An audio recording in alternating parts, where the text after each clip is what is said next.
it looks like people are pretty settled, so I'm going to go ahead and get started up here.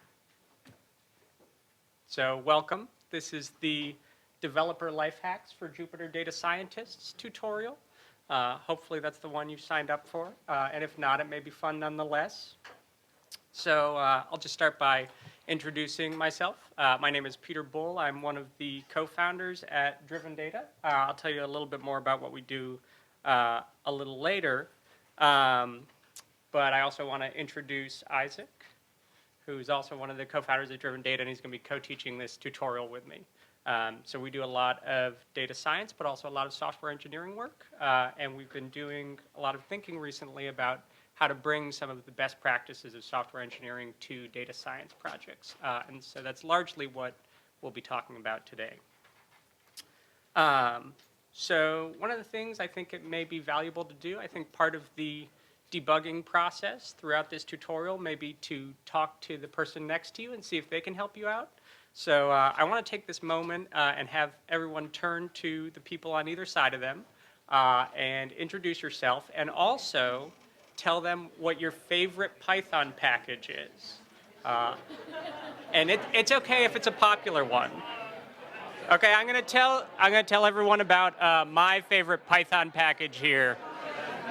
Room, room, room, room, like that. Thanks. So this is good. We have a talkative group. I like that. Definitely talk to your neighbors. This is going to be sort of a lecture and lab format. So there are going to be places where you're going to be sitting, coding, and it'll be good to have your neighbor help you as you need it. I want to tell you real quickly about one of my favorite Python packages that you might not know about that we didn't get included in this presentation, so I just wanted to include it up front.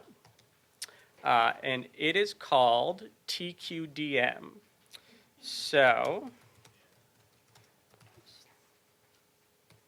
can everyone read what I'm typing up there? Is that big enough? So you can do from TQDM, import TQDM, and then when I write a for loop in Python, if I wrap whatever I'm iterating over in TQDM,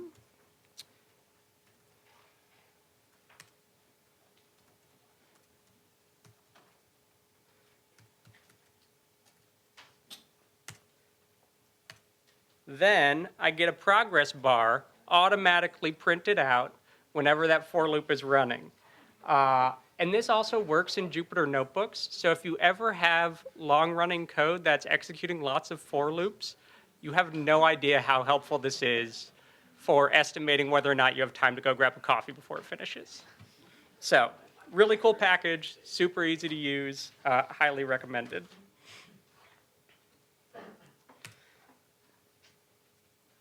All right, so back to the slides here. So again, this is the link to the materials. This is going to be up for the next 2 or 3 slides in the bottom corner if you still need it. So go ahead and grab those while I get started talking here. So this is one of the motivating quotes, I think, for this presentation. And this is an entry from the jargon file, which is like an old school compendium of hacker slang. And SMOP stands for a simple matter of programming. So it's easy to enhance a Fortran compiler to compile COBOL. It's just a simple matter of programming. And I think that's an attitude that at least I often took with respect to data science work. Like, oh, I can do anything that I can think of the math to do. It's just a simple matter of programming. And the point of this entry is that oftentimes it's not nearly as simple as you think it might be. And so don't let anyone tell you that something is a simple matter of programming. So the other sort of motivation is that we've got 30, 40 years of software engineering history. We've got lots of best practices that have been built up over that time.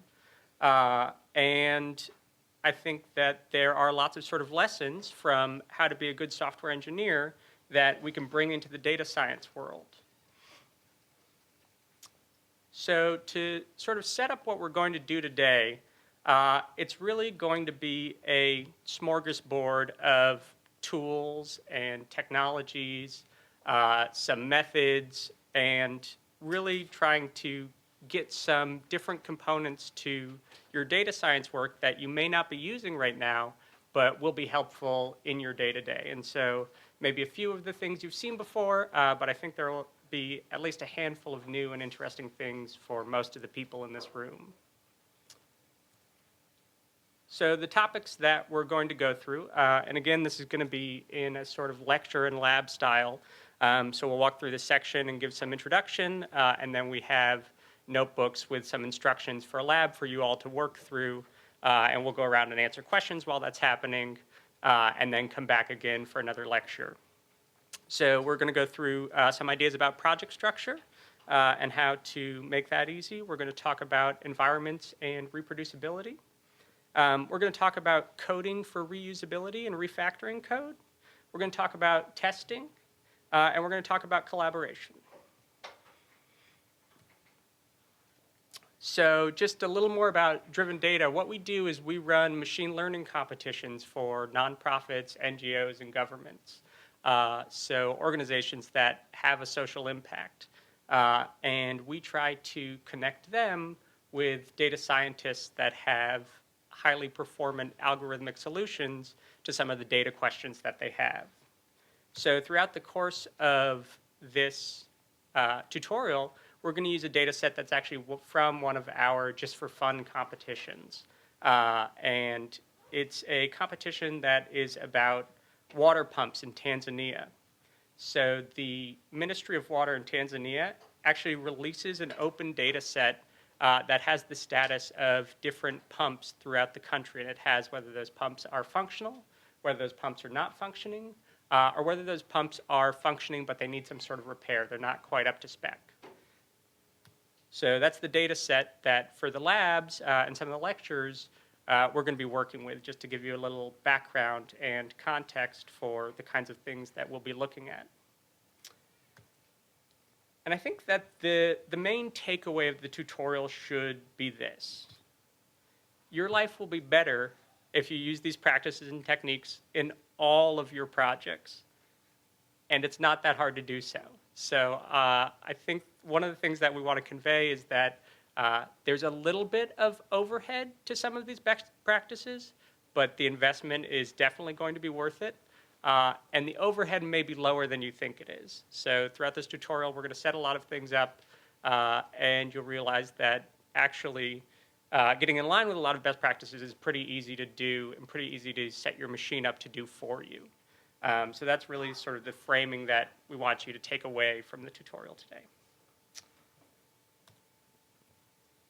So on that note, we're going to get started on the first section, which is about project structure.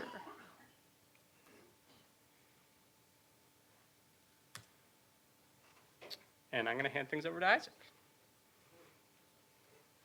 Does anyone have any questions before we start? Did everyone got the materials and have their machines set up and feel like they're ready to go? All right, cool.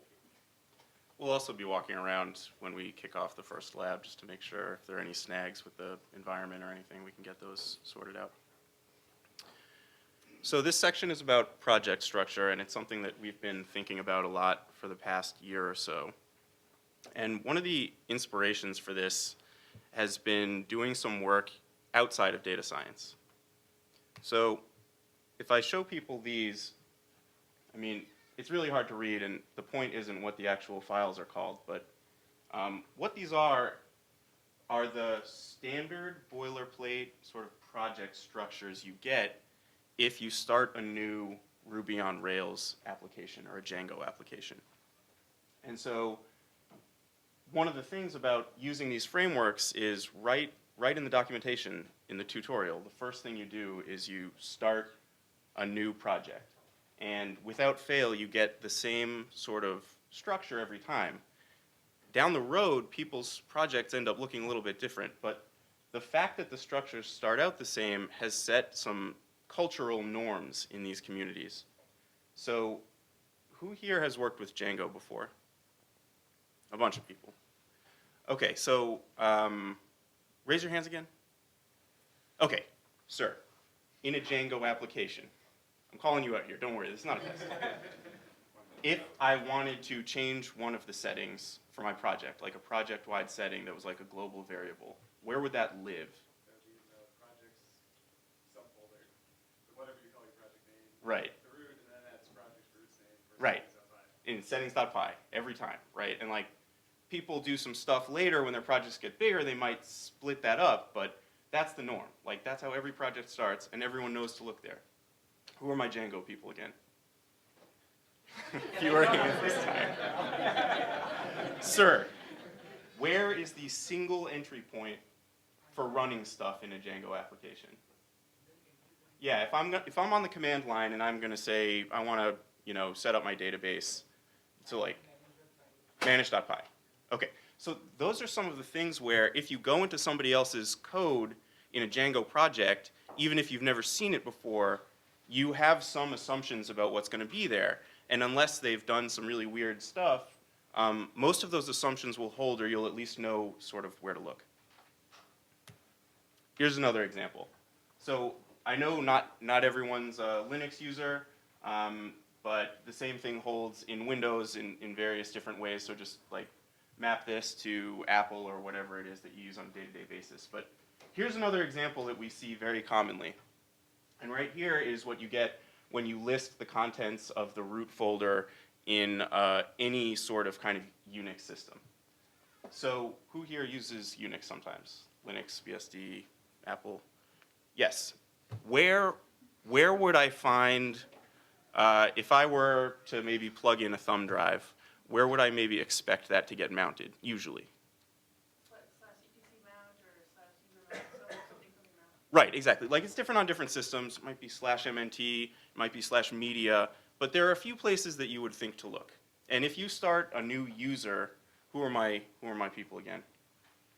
Sir, if I create a new user, where would their /home? Okay, so I won't belabor this point, but everyone sees what I'm saying here. And the reason is there's a standard for this. And each of these places in the file system has a purpose that everyone sort of agrees to honor. And if you look at different distributions of Linux, they're not all the same. They have made slightly different design choices. And so as we go forward, keep that in mind, because one of the things we're not doing today is saying this is the standard and this is what everybody should do in every case. It's more like, here's a sort of reasonable baseline for a lot of projects. And if nothing else, maybe start with this and then pare down or add more. So in our work, at the end of the competitions, when somebody wins or a few people win, they actually submit their solutions to us. And one of the cool things about that is we get to see a lot of people's process. And so I'm going to call some things out here, but it's not making fun of, it's not like calling these particular projects out, but it's just as an example, because I think all of the things I say about these projects apply equally to projects that I've started or projects that I've ended up with, let's put it that way. So everyone looked at those Django and those Linux examples. Here's a sample submission for a competition we ran around some Yelp data and City of Boston data. Where do you think the point of entry is for this? Or maybe I should say, which thing should we run first?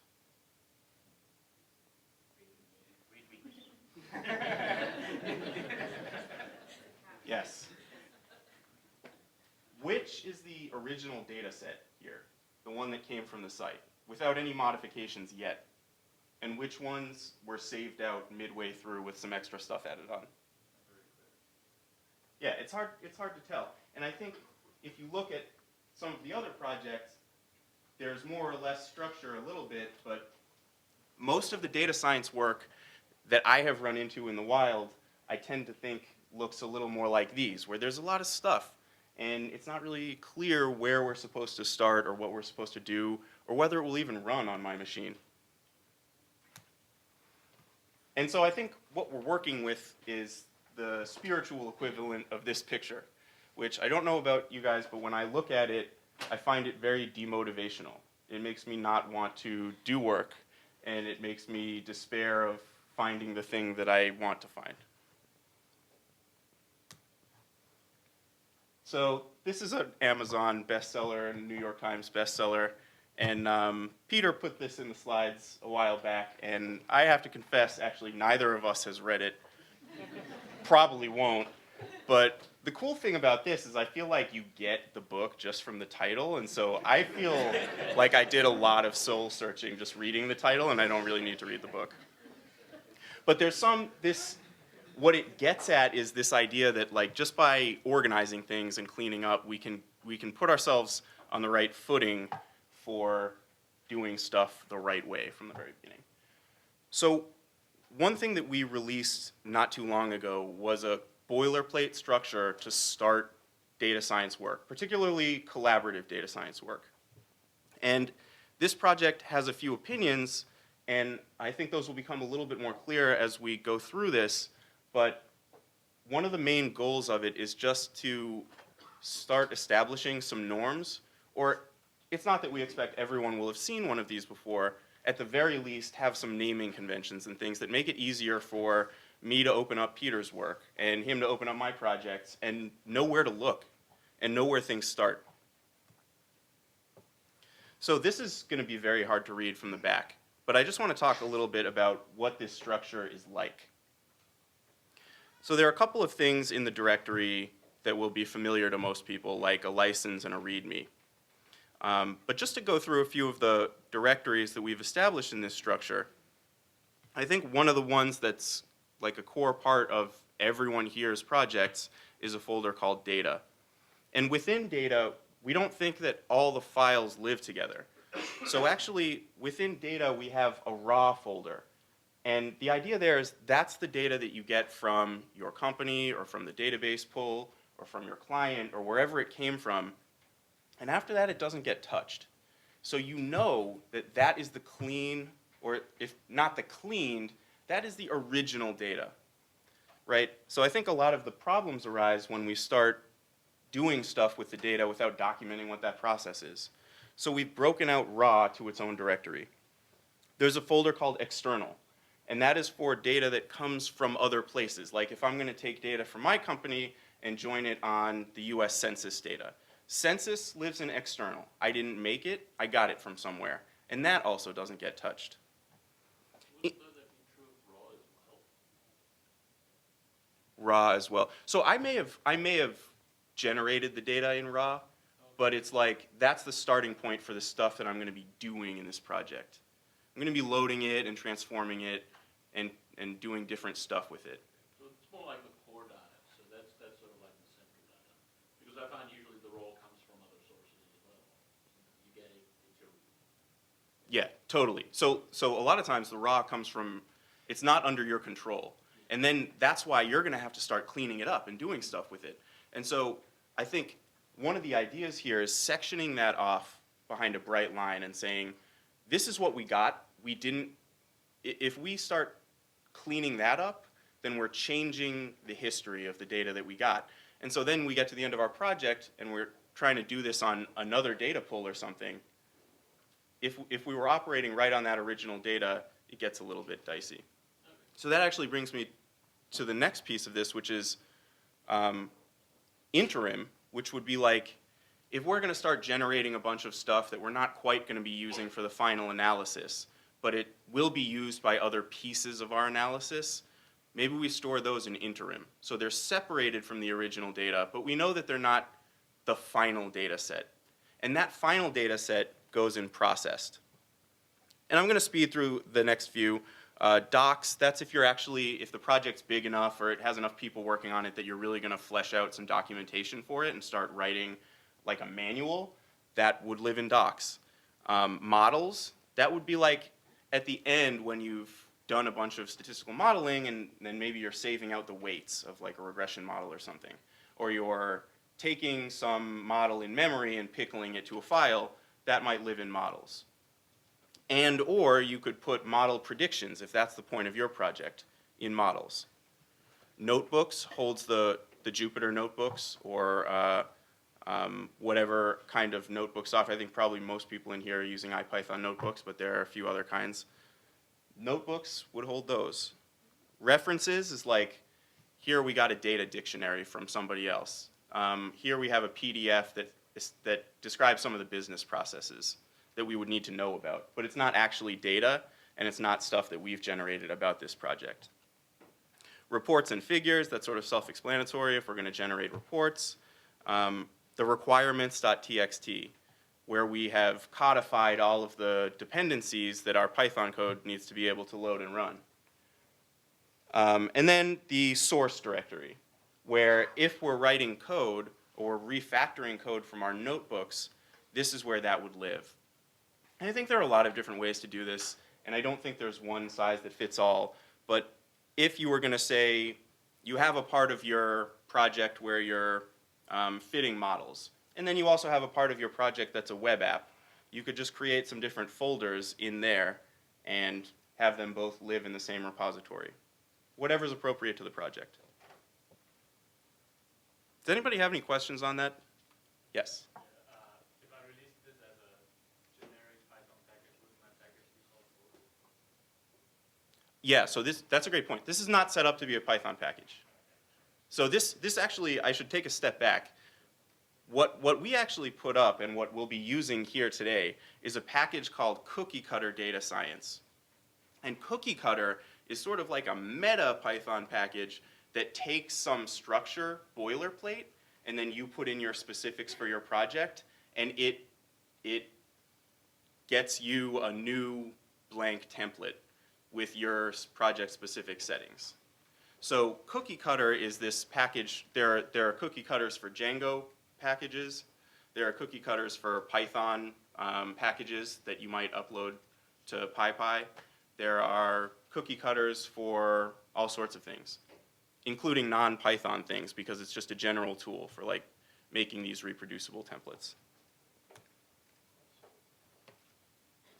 So thinking back a few slides to some of those data projects we were looking at earlier, I myself have been very guilty of doing kind of this. And what this is a bunch of stuff living all in the same set of, yes, sir? Just going back to your last point of the source code, is there any provision for introducing revision control? Version control? Yes, that's an amazing point. Absolutely. So that's, I think, designed with version control in mind, and we will be using that in both the lectures and the labs in this session.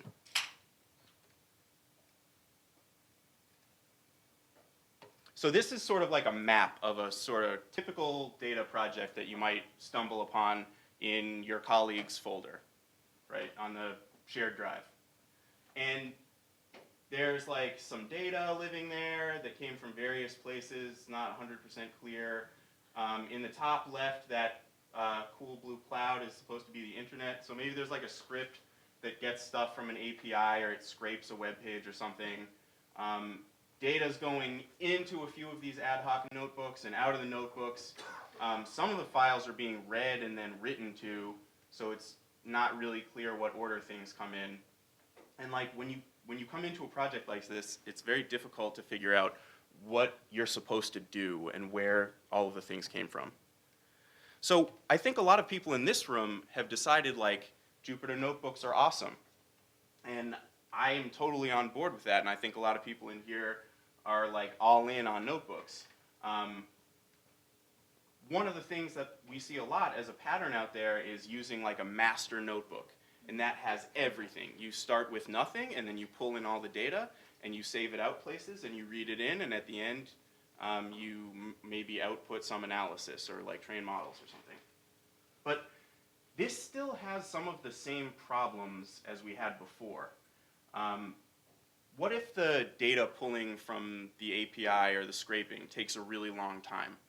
Then we're scared to run that cell again.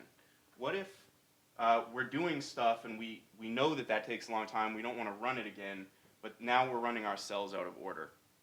We still have like a provenance issue with these data files. And especially since we're like reading in and writing, running cells is a scary thing to do in this sort of project format. And a lot of times what you have to do is just kill your notebook and start again from scratch. So the first step here might be doing what we talked about with the data, which is sectioning it off. So at least we'll organize the data. And so the pros of this approach are that we at least know where things came from. Like the raw came from, you know, the database pull that we're going to be working with, or the client. The external came from somewhere else. And then we know that we will be writing to some of these interim files, possibly to use later. And then processed data, whatever's in that folder, that's like the golden data that we're going to be using. So if we're training models in 2 different places, we're not like building features again. We're using the same features, and we can feel pretty confident about that. But we notice still here we have the master notebook pattern, which for some projects is fine, and maybe we just stop there. Like that's what lives in the notebooks directory. But sometimes for advanced projects, or like where there are a lot of moving parts, we need to go further. So we split that up. So now we have some different notebooks that we have ordered. We've given an order to just by naming them in a certain way. And these are named so that we know that synthesize, which actually maybe isn't even the best name, is going to just bring these different data sets together and join them or something. And then it will write stuff out to interim. Tidy is going to take those joined data files and then do our cleaning, looking for missing values, all that stuff, quality, and then writing this out to the final process data. And then in our analyze notebook, that's where we're really going to be digging in and doing whatever it is the core of the project is. So one of the things we can do is take that workflow and just forget about the other stuff for the moment and identify this critical path. So synthesize, that notebook, it has a specific job. It's not really designed for me to open up and like run all the cells every single time I want to do something. Neither is tidy. And actually, we run into a problem here because sometimes in my analysis, I might want to try something different where I want to use pieces of code from these different notebooks, but I don't want to run the whole thing. And I don't want to copy and paste it somewhere else because there are some clear drawbacks to that. So the next step in this process, going down the rabbit hole, is refactoring those things that are happening in these interactive notebooks to very deterministic pieces of code that take in data and put out something. And so once we've done that, we can import from these. We can reuse them without copy and pasting to a bunch of different notebooks. And possibly most importantly, we can codify the whole process in one known data flow from beginning to end, where wherever we're storing the data set that the whole team is working on, that gets pulled down to the raw directory if it's not already there. This external data, we have defined where that came from, that gets pulled down. They get synthesized, then they get tidied, and that's the canonical data set that we can use for all sorts of other stuff. Okay, so now we have made this data process into a directed acyclic graph, which is what a lot of the projects that do this treat that workflow as. So make is one. It's a older kind of like standard Unix tool, but there are a bunch. There's Airflow. There's Luigi. Joblib does some of that. SnakeMake. There are a lot of packages that have, given us ways to declare what tasks are and make sure that they get run in a very specific order. And the nice thing about this is they're kind of smart in certain ways. Like if my raw data didn't change, it won't try to pull that down again, which depending on the data that you're working with can be a real help. So now we've taken all of this notebook stuff and we've put it into these final, now we're not worrying about how we get to the data. We already have our good data coming from this deterministic workflow. Now we can focus on the cool stuff, like I'm analyzing, I'm training models, I'm creating like visualizations. But I think there's one final step, which is even in those notebooks, which are exploratory, as they should be, once we kind of finish things, the idea is we might just codify that, like refactor it. Let notebooks be for what notebooks are good at, which is exploration and experimentation and like writing and sharing ideas. They're not good at doing things the same way every time. So we're going to fire them for that job, and we're going to refactor that code somewhere else. And so the dream here is to end up with this process where you could just say, like, make all, or whatever tool you use. And then it churns through all of those boring things and the stuff that we don't want to run a million cells in 8 different notebooks for, and we end up with all of the things that we expect that we've defined in that process. So that actually brings us to the first lab here, where we're going to dig into this project that you have cloned. We're going to use Cookie Cutter to take the Cookie Cutter template and turn it into a new data project that we'll be working on here, which is going to be this water pumps data problem. And what we have on the right hand here is what everything should kind of look like once that process is finished. And there are a few steps here that that show you what you need to do to match that. But we're not going to spend too long here. The real point of this is just to make sure everyone has the environment installed. Everybody has like the project folder set up, because in the labs that we're doing next, we're going to be using this project structure pretty extensively. Does anybody have any questions? Yes. Find an environment, a .yml file for setting up the environment. So my kernel won't work. Okay, yeah, so I think we'll break here and we can float, and like we're definitely going to dig in on specific issues. Like I know one of the things that's kind of difficult about Anaconda sometimes is getting the environment set up. So we will float around and we'll make sure that everyone's set with their environments. So let's take like 10 or 15 minutes and just make sure that everyone's got this stuff all set. So I'll come over. If it was in the GitHub, but it's not in the GitHub implement. So, okay. I think I need to look. So Isaac, there are links to it on drivendata.github.io/pydata-setup. Oh, I'm in the wrong place. Should have environment YMLs linked there. That'll have most of the requirements.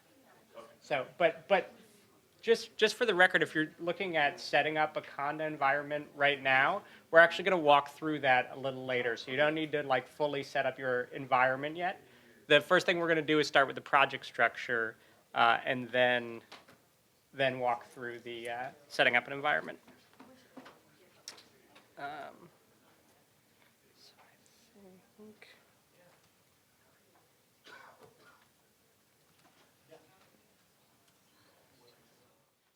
All right, so I'm going to keep moving along here, and I'm going to dig into the next section, which is environments. And so if you're still having some trouble finishing getting set up, feel free to raise your hand, and Isaac's floating around to help people out.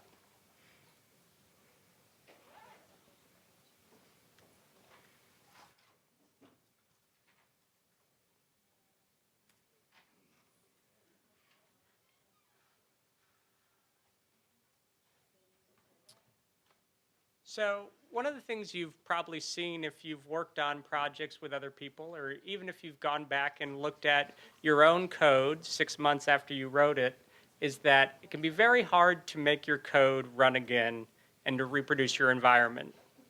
And you end up in a situation like this, where you're trying to sort of cherry pick the differences between where you are now and where you thought you were when you were working on your project. And sort of the best case scenario is that you end up with something like a Rube Goldberg machine, where you've cobbled enough things together as a special snowflake to make it work.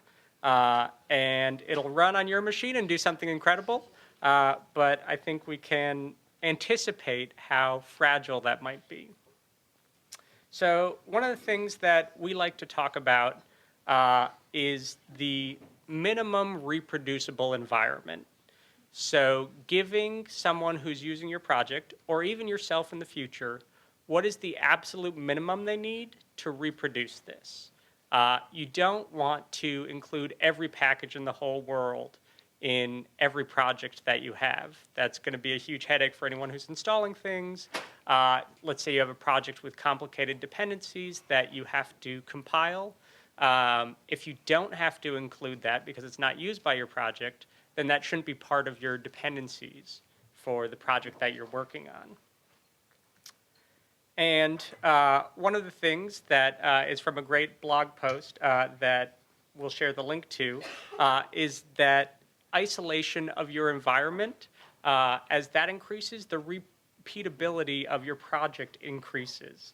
And the formula from the blog post is isolation equals K times repeatability, where K is a constant that is inversely proportional to the probability of you saying it works on my machine.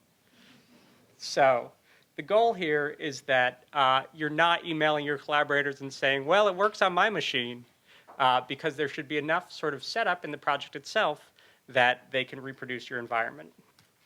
So we're going to talk about a handful of tools that help you to manage that reproducible environment. And these are ones that are pretty standard across the Python community. And I'll talk about those tools and some options sort of in an interactive session with a notebook right after these slides. But I also wanted to mention that we'll go through sort of your basic Python tools for managing reproducible environments and keeping track of what your MRE is. But there are also some other tools if you have more complex environments. So these tools called Docker and Vagrant are essentially tools for describing what an entire virtual machine would look like and giving all of the dependencies as a standalone virtual image that someone could then reproduce and run. So if you have things that are much more complicated, that might be a good way to go, but it comes with some downsides as well.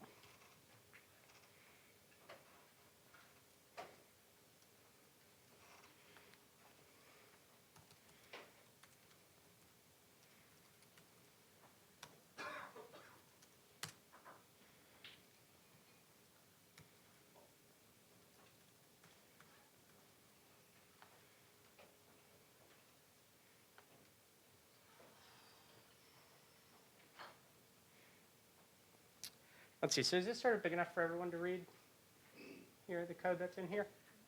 Does that work? Okay, great. So the first thing I want to talk about, we have a couple of imports we take care of at the top. But the first one I want to talk about is called the watermark extension. So this I sort of think of as the bare minimum way to help people reproduce your environment. And all this extension does is print out a bunch of information about how the notebook was run.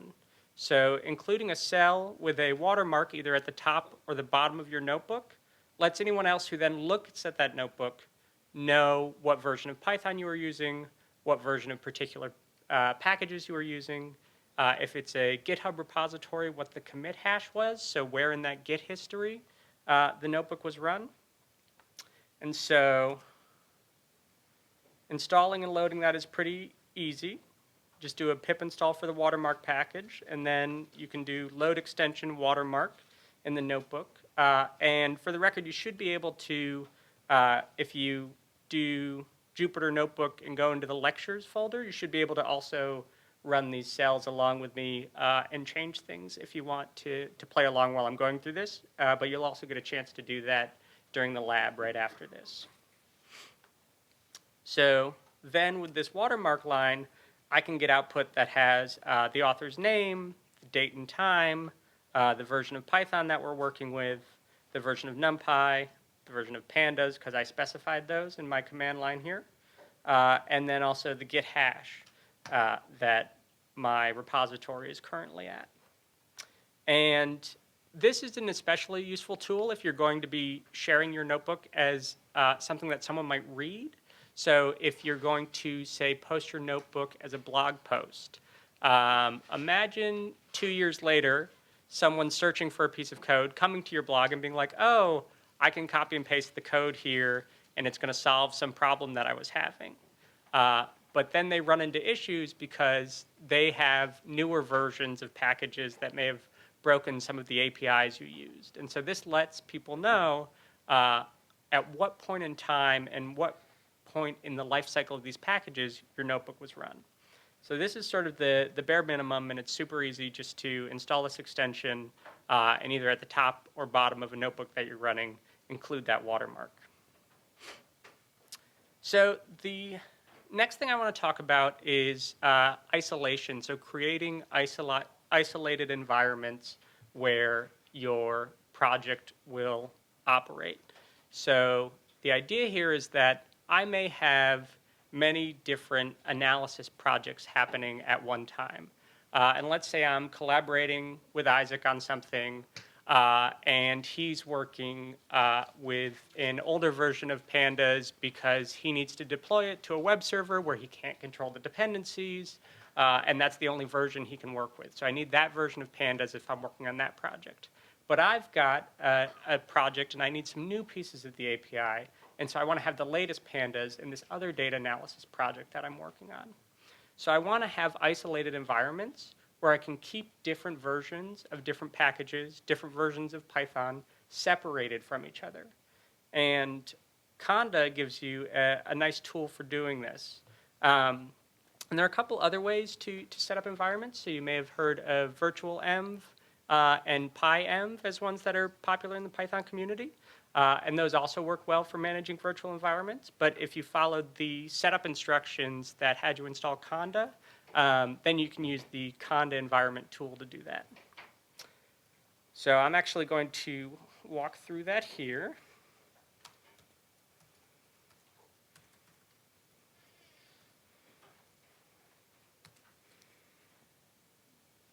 So I'm in my project directory, and I'm going to run conda env -n, and I'm going to call this water pumps. And we really recommend that you name the environment the exact same thing as your project root, because then you don't have to think about trying to remember what your environment name was for a particular project that you were working on. So in general, I try to keep those things in sync. And then just to get the bare minimum from the Conda environment, you type Python. And I actually have both Python 2 and 3 on my computer. So I want to explicitly state that I want this to be a Python 3 environment. So I do Python equals 3. Whoop. Conda create is the command I actually wanted.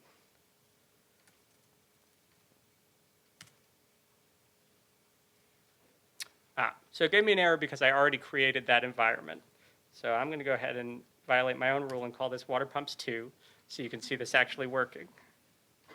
So it's going to download basically just pure Python and a couple of other libraries that it depends on. So those aren't actually Python dependencies there. Those are other libraries that it needs. So once I go through that step, it creates the environment for me, and then it tells me the instructions for activating that environment. And on OS X, that is source activate water pumps 2.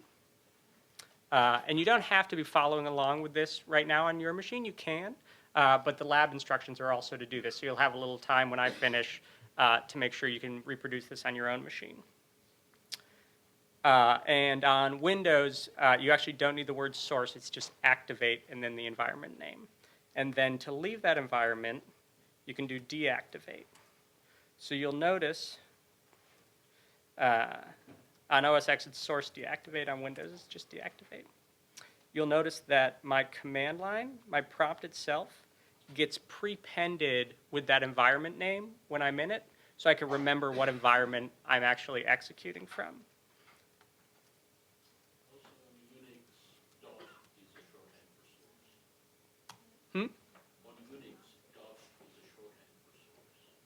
On Unix, dot is a shorthand for source. On Unix, dot is a shorthand for source. Great. And then water pumps 2. And that will create the environment for me. And so that's how you can sort of manage environments for different Python projects. And if I do conda env list, it will tell me a bunch of projects that I have, and here are a bunch of environments, and it will also give me a star next to the one that's currently active. So you can see that I'm working in the water pumps 2 environment. So that gets me sort of a clean environment isolated on my local machine. The next thing I want to think about is what is that minimum reproducible environment for someone else that's using this project. I want to have an explicit declaration of what all the packages my project might need are. So generally in Python projects, there's a convention that lives in a file called requirements.txt. And the way that works is you actually explicitly list a package name, and then optionally, you can list a version number and whether or not you need to have the package be greater than or equal to that version number, less than a version number, or exactly equal to a version number. So a lot of times for data science projects, I end up using greater than or equals to so that I can pick up new updates as they come along, but I know where I started and what I need to sort of make things happen. But if I need very strict requirements, say I'm working on a server where I have less control over how I get my dependencies, then I would actually pin these to exact versions using equals equals. And I think that we sort of explained that basic syntax here, that you've got 3 options, just the package name, the equals equals to pin to a version, greater than or equals. You could also do less than and less than equals. So the way I use a requirements file is, are you all familiar with pip installing a package? You should be if you installed Cookie Cutter. That should be on your machines. But instead of actually giving it package names, I do -r to tell it I'm going to point at a requirements.txt, and then actually just point to that file. And pip will go through and grab those versions of those packages, download them if it needs to, and install them. So you can see that it grabbed a bunch of cached ones that were already on my machine. It happens to be downloading some other ones that it needs. But basically everything that I'm going to be using in this project should live in that requirements.txt. And the way that I usually work is I almost never type pip install and then a package name. I always put that package name straight into the requirements.txt and then just do pip install -r requirements.txt. And that way I know I'm always keeping track of what packages I've installed in this environment. It's also a way to do it in reverse, keep on adding stuff as you work, as you need it, and then just dump out or command to dump out the requirement. Yep, so pip freeze will dump out everything that's currently in your environment. So you can do pip freeze and then pipe that into a file.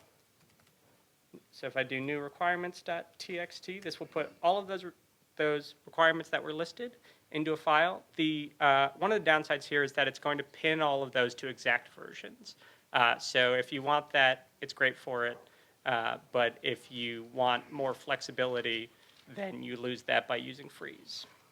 Will it work with conda install stuff as well? So it doesn't work with conda install stuff. If you've conda installed the packages and they're cached on your machine, then pip will be able to find them and it won't have to go out and download them. It'll copy them over.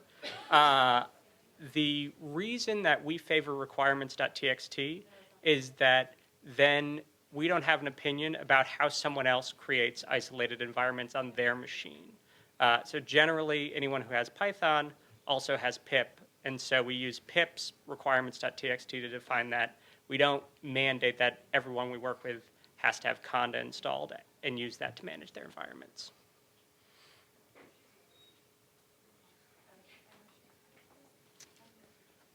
So one other point that I want to bring up here is the separation of configuration from your code base. So there are some things that you may not want to be openly reproducible. And these are things like your private database URL or maybe your AWS credentials, maybe a password for something those should not be included in source control for obvious reasons that they're secrets. But you may need them, or you may need someone to have the equivalent version, say if it's AWS credentials, on their machine in order to reproduce the work that you've done. So what we generally do here is we take what the recommendation is from the 12-factor app principles. So this is a set of best practices for building web applications. And one of the 12 factors is that configuration should be stored in the environment. So anything that you expect to vary from machine to machine, and that can be something like credentials, you would store in the environment of the machine, so actually in an environment variable. And that can be a bit of a headache to manage the environment variables on your local machine in order to make that happen for every project. And so there's a package called .env. And what this package does is let you run the standard Python command to get an environment variable, but it will actually go and look in the project root in a file called .env and pull the variable from that file. So we have the .env file, and we have not put that file into source control. That's just a local file. And that file stores variables that are private. And then in my application, I can just reference those as if they're environment variables. So I can use, say, AWS key equals os.environment.get AWS key, and it'll go to the file, grab that for me, and use it in the application. So just to show you what that file looks like in this particular repository, there's nothing in it because I'm not going to share my secrets with you, at least not that secret. So now it's time for the Section 2 lab. So you should, you can open the Section 2 lab now. What it's going to have you do is actually create that Conda environment for water pumps and create a requirements.txt file, and then actually install and execute the watermark function so you can see how all of those pieces work. One thing to note is that once you create the Conda environment and the requirements.txt and install your packages into that new isolated Python environment, you're going to want to restart your Jupyter notebook so that that notebook is operating inside the Python environment that you've created, that isolated environment. So you can open the lab notebook now, 2.0 environment lab, and run through the instructions there, and feel free to raise your hands as you have questions and problems. When you say restart the notebook, you don't mean the page, right? You mean whatever process is serving those notebooks, kill that and make sure it's running from your new... That's exactly right. Yeah. So we can see that actually here, I had my notebook running when I was just with my default system Python. But what I actually want to do now that I've created my environment is activate water pumps 2. And now that I'm working in that environment, run my Jupyter Notebook server so that those notebooks have access just to the environment that I'm working in and not the packages that are in my system Python. Is there any way to have the same notebook server serve notebooks under different environments? I don't think so. I don't think there's any way to do that. The only way to do it, I think, is to run Jupyter, the actual Jupyter server under different environments. So you could have it on different ports on your machine, Right. and be running different environments, but not a single Jupyter server process. Right. So that, like, if you need to be running concurrently things under different environments, sort of juggling multiple ports with multiple servers is a bit of a pain. It would be nice if you could control it from within the notebook to say, make this notebook work under this. Yeah, so I think that I'd be very excited to see an extension for Jupyter Notebook that lets you pick your environment. So if you want to get started on that, we've got a couple hours left. Yeah. I don't think it does. I would love to hear if it does. Great. All right. So I'll just put the lab notebook up here to show which one we're working on, and then you can raise your hand as you have questions, and we'll give you a little bit of time to work through this piece. And I think probably be about 10 minutes or so. It should be pretty quick to make this happen. Issue where if you start a new water pumps environment and you don't install Jupyter in that, when you type like Jupyter Notebook, it will look for it in the current environment, not find it, and then in a lot of people's systems it will go out one to your system, and if Jupyter is installed, it will use that one, which is not what we want, because like if you install something in your environment, that one won't have access to it. So what you want to do is when you create your water pumps virtual environment, make sure Jupyter is installed in that environment so that it doesn't end up bouncing out and using the system Jupyter. All right. We're going to move along now and talk about our next topic, which is writing code for reproducibility. So our goal here is to stop the edit, run, repeat cycle of pain, where you write some code, you run it, you get an error, you think you know what the problem is, you make a change, you run it, you get another error, you think you know what the problem is, you run it ad nauseum. So the goal is to get you some tools and techniques to reduce the number of times that you execute a piece of code before it starts working.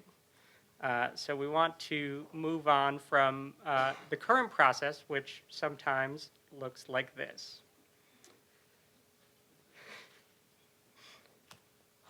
And our goal is to reduce the number of times that you guess and check the code that you're writing.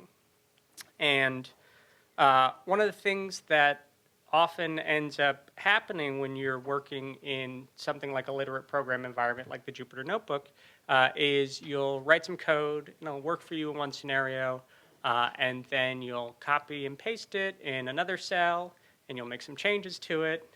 And ultimately, it ends up that everything is a copy of a copy of a copy, and you've got multiple places where you have to maintain pieces of code. You find a bug, maybe you copied something from an old notebook. And so we want to think about that refactoring process of writing some code, having it solve a job for us in the notebook, and then moving that code to live somewhere where it can be reused effectively. So when I'm writing code, I try to think about how I want this piece of code to be run in the future. Where do I expect it to be executed? If it's a piece of code that I really want to be read by a human because it's part of a story I'm telling, and I want it to be executed by a human because it's a few lines of code that have a particular output I want them to see, the notebook is a great place for that kind of code.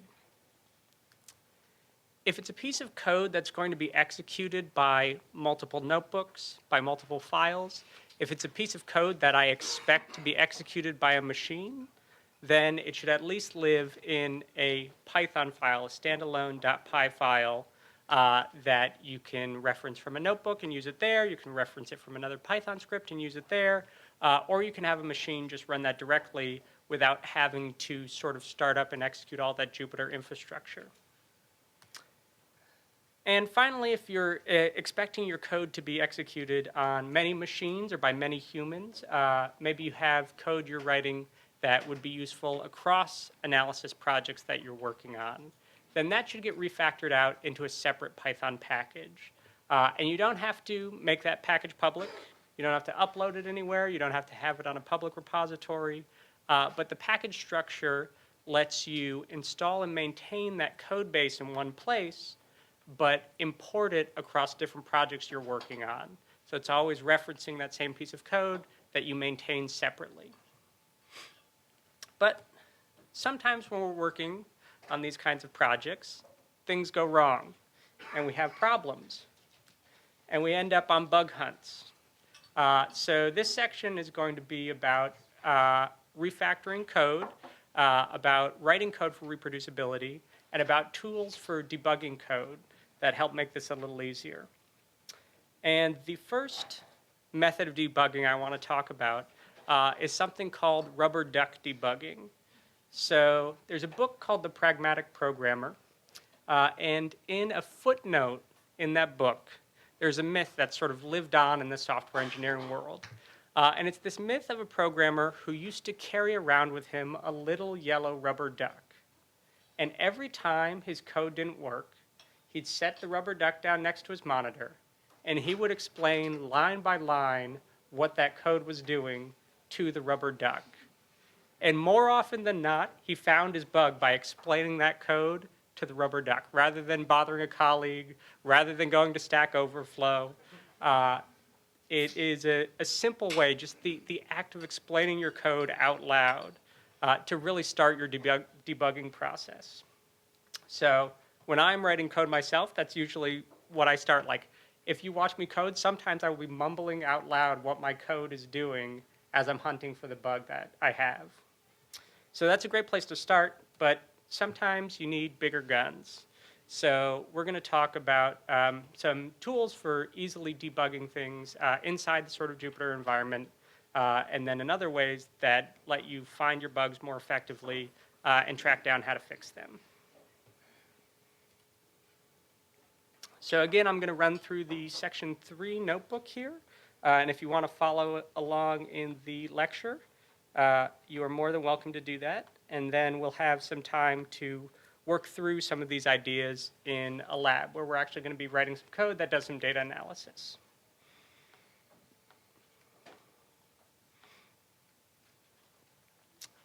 So start with a couple imports up here. And then I'm going to talk about just some easy things that Jupyter provides that you may or may not already know about, but if you don't, are super useful. So the first one is that let's say that I've got a path to this water pump data that I'm looking at, and I want to read it into my environment so that I can do some analysis with it. And let's say I read that data in, and I look at the first row of that data frame and I see, oh, this data actually provides an ID column for me. And so I want that ID column to be the index of my data frame. And of course, I've worked with pandas before, and so I know that the parameter to get that to happen is to say index equals 0, right? So I run that, and of course, I get an error. And I look back and I say, oh, it got an unexpected keyword argument index. That means I got this parameter wrong when I was trying to remember it off the top of my head. In the Jupyter Notebook, you can actually put a question mark after a function or a module. And if you execute that, it's a little hard to read at this resolution, but you actually get the entire documentation for that method right in a little pop-out in the notebook. So I can scroll down here, and eventually I'll find that what I was actually looking for was the index underscore COL parameter. So I just remembered the name wrong. So I can close that documentation. I don't have to go out to the Pandas website. This is local. If I'm on an airplane, it'll still work. And I can then remember that, oh yeah, it's the index COL parameter. The other thing that Jupyter gives you that's really nice is auto-completion of these kinds of things, especially parameters. So just to give an example, if I do pd dot and then I hit tab, it pops up all of the properties of pandas that I could possibly use. So I can start typing read, because I know I want to read a CSV, and it'll pop up the read CSV method. And then if I open the parentheses and I do shift tab, it'll actually give me that documentation there. And if I start typing and I hit tab, it will autocomplete those parameter names for me based on ones it knows about. So let's actually type one, so it gives me some options. If I just type I, it's saying, okay, all these ones with equal signs are parameters that this method accepts. So index column, I can see, is the one I was looking for, not infer datetime format or iterator. So I can select that. Index col equals 0.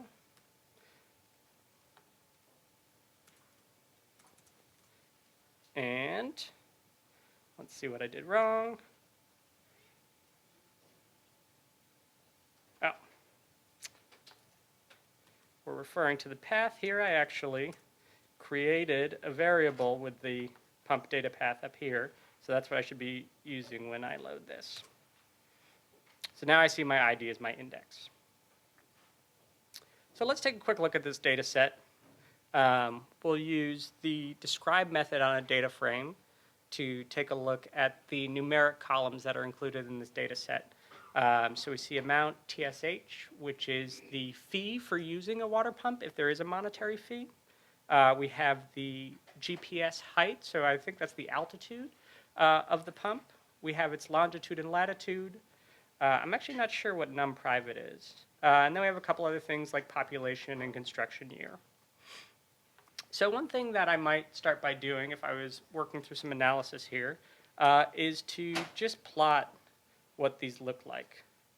So I've plotted amount TSH here, and I may play with some of these parameters to get something that makes more sense. So I adjust the bandwidth on this to sort of tune this plot for this variable, and that's not super informative. Let's say I also want to look at construction year. So now I've got my amount plot, and I've got my construction year plot, and that doesn't look right for construction year. I think that bandwidth is probably a little big.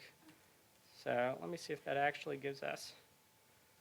Well, that's weird. I get a bunch of construction years that are from 0 and going up, but I know those aren't valid years. So maybe I want to actually just plot the construction data. Data where it is greater than 1,000, right? That looked like the cutoff for those bad values. So let's see, and this seems to make more sense. Constructing some things starting around 1960 and then ending around 2011 or so. That's probably about right for this data set that we're looking at. And then let's also do GPS height. And so I also want to plot the GPS height, and I run that. And I'm like, oh wow, most of these pumps start at really high altitudes. 1,000 is the lowest value that I have. Then I remember that, oh yeah, that's because I was copying and pasting this code that I've been writing. And this is the kind of thing that happens all the time when you're working in an environment like this, where you're writing some code, you're changing some things, you're executing the cell again. You may copy and paste and end up introducing bugs inadvertently to your analysis. So because I spot some pretty common patterns and what I might want to do here, I refactor that into a method. So now I have a function, KDE plot, that plots the density for a variable, and I can give it the data frame, I can tell it what I want to plot, and I can set those upper and lower bounds. If I think I know where I've got bad values, if I just want to look at these variables in certain ranges, then I've constructed a function that just sort of does that for me, just a simple function, so that I explicitly am saying for this variable, these are the settings that make the most sense for plotting it.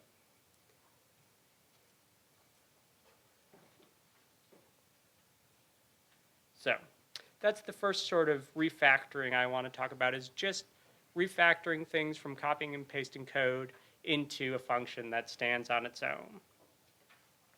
Now, as your project starts to grow, you may get to a place where you're writing functions that you want to use in multiple notebooks.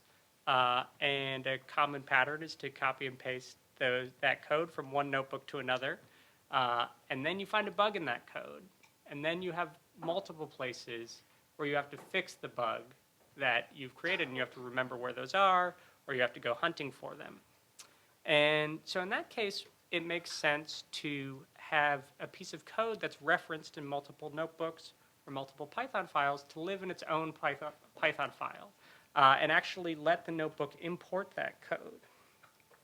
So what I've got here is, this is just a text editor, and here is the source directory that's in my project. And in the features folder, I've got a buildfeatures.py file. And in that buildfeatures.py file, I've created a remove invalid data method. Let's say that this does some data cleaning for me. So in the notebook, I do a couple things. First, I tell Python where to look to import this kind of code. So I say, I've got some code that lives in the source folder, the project root and then the source folder. So I want you to look there when you're looking for code that you can import. I want you to be aware of the code that I'm writing there. And then what I can do is I can say, okay, from features.build features, so if you look here, you'll remember those are my folders names. So I told it about source. So it's looking for modules in here. And there's a features folder, and then build features.py. So from features.build features, import remove invalid data. So I want to import this method from this Python file. And then if I execute that, I can actually call this remove invalid data function that I'm working on inside my Jupyter notebook. So I can make changes here and have them reflected in my notebook. So let's say that I simply wanted to add a print statement in here that printed la la la la la la la. And then you might expect that I run this and it didn't print anything. So this is a gotcha of importing things into Jupyter notebooks. Jupyter tries to be smart about importing things. And if it's already in your environment, it won't re-import it even if the code changes.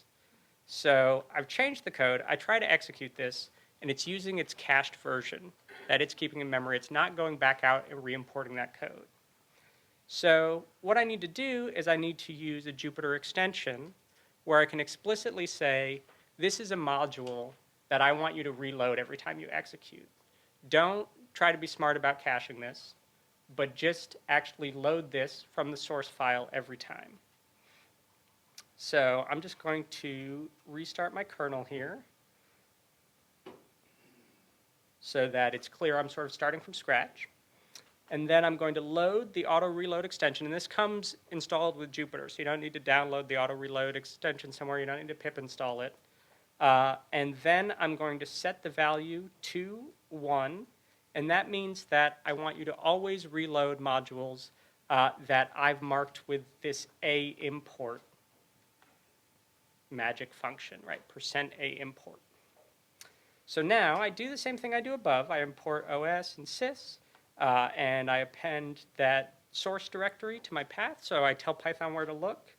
And then I mark that build features module. I say, okay, Jupyter, when I make changes in build features, I want you to actually go look at that every time you execute code that comes from there. So let's see what I did wrong. So will that work even if the code you are executing is in a different cell than the import? So will that work? You have one Yeah. cell which does the import, and then you have another cell which uses something from there. Do you have to re-execute the import, or will it just do it smartly on the cell? It will just do it automatically on the cell. So every time code that is run from that module is executed, here, I'll show you that. So I just had to rerun my imports here because it looks like there was a bug in I added project root source. And we can place pump data path is not defined yet. So there's where, so I restarted my kernel, so I lost some of these variables here. Yeah. Now we're doing some pair programming. All right, who thinks this is going to run this time? You have little faith. All right, so that printed la la la la la. And if I delete that line now from this file, and I run this again, it doesn't print anything. Just to prove that it's still loading, I'm going to make it print again.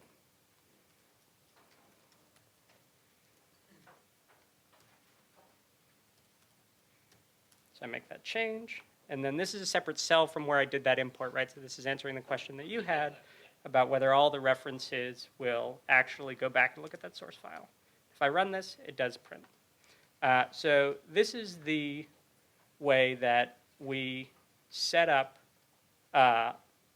modules that we're working on locally, where we're actually making code changes to be imported in Jupyter Notebooks.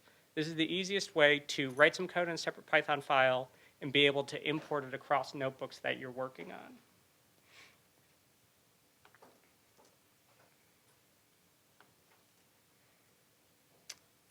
So, now, it may be the case that you get really good at writing some analysis code. You write some really useful stuff. And it's not only useful across notebooks in one project you're working on, but it's useful across multiple projects. This is where you would look at creating a Python package to handle this code. And what you can do to do that really easily is actually use this same cookie cutter tool. And someone has created a Python project, a pip project cookie cutter.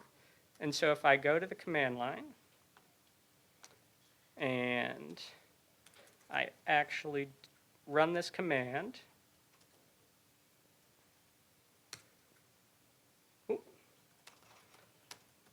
install cookie cutter. So it'll go and grab that.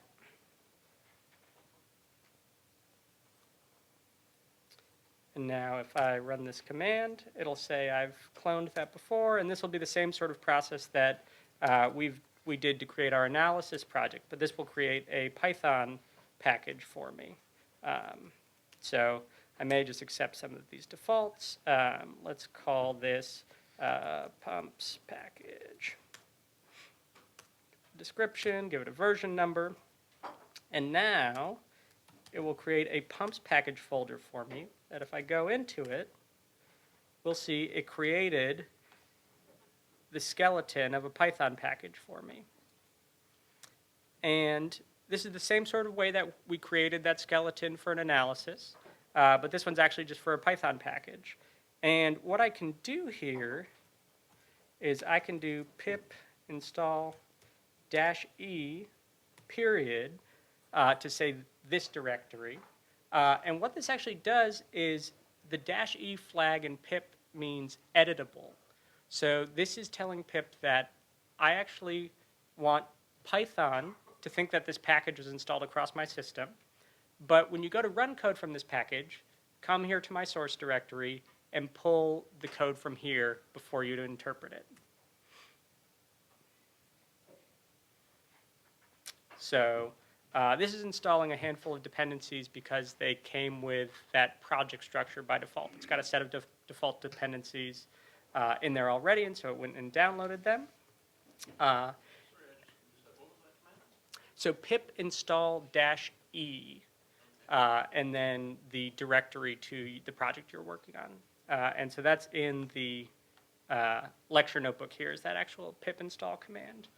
To mark it as editable. And then as I create code in that project, I can actually import that into any Python project that I'm working on. So I should be able to do import, what did I call it? Pumps package? Pumps package. Oh, pumps package. Oh, so you know what? I actually didn't write any code in here yet, so it doesn't know about anything. Yes, I'm pretty sure that you can't. It's a syntax error to have a dash in a name in Python, so I'm pretty sure those get converted automatically to underscores. So let's see.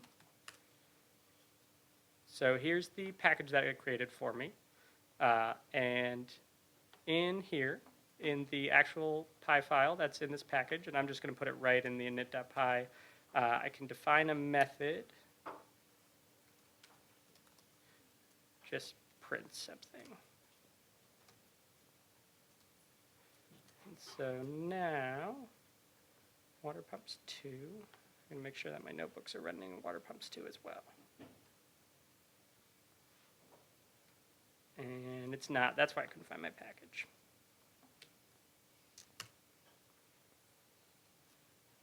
Oh, it was. Well, now we're sure.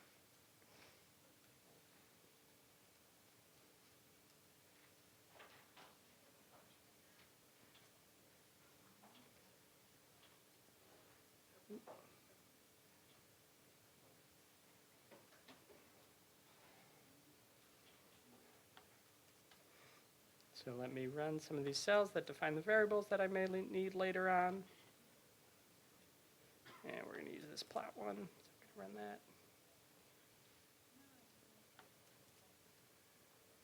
Run this. This is because.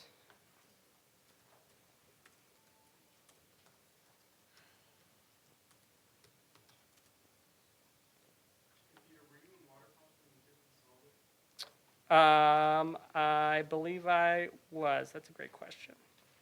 Yeah, so I was. So let's see. All right, well, I'm going to leave that as an exercise for the reader then, but it did work last time I did it. So just in the interest of time, I'm going to keep moving here. So let's say that I've now got this function I'm working with, and a lot of times what happens when you define a function in a Jupyter notebook is that you call it somewhere else and you get an error. And you find out what your error is, and then you have to go back to where you declared that function. You have to make a change to it. Then you have to execute that cell that defines the function, then go back down to where you were calling it and run it again. And so it ends up being pretty painful to debug consistently those functions where you have to make changes in your definition, execute that cell, and then re-execute the cell that calls that function.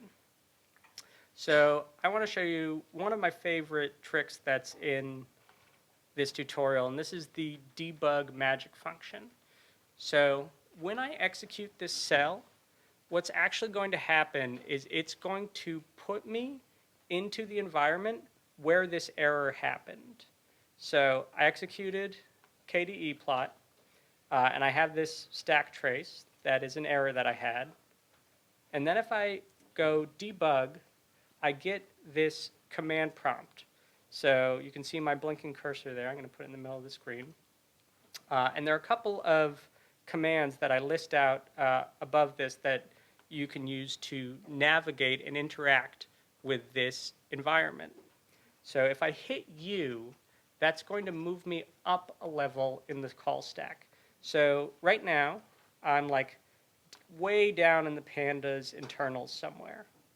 So if I hit U, it's going to move me up, and I'm still in the pandas internals, and I'm at this line here. So one of the things I usually want to do is head up until I get to my code, because that's probably where the error is.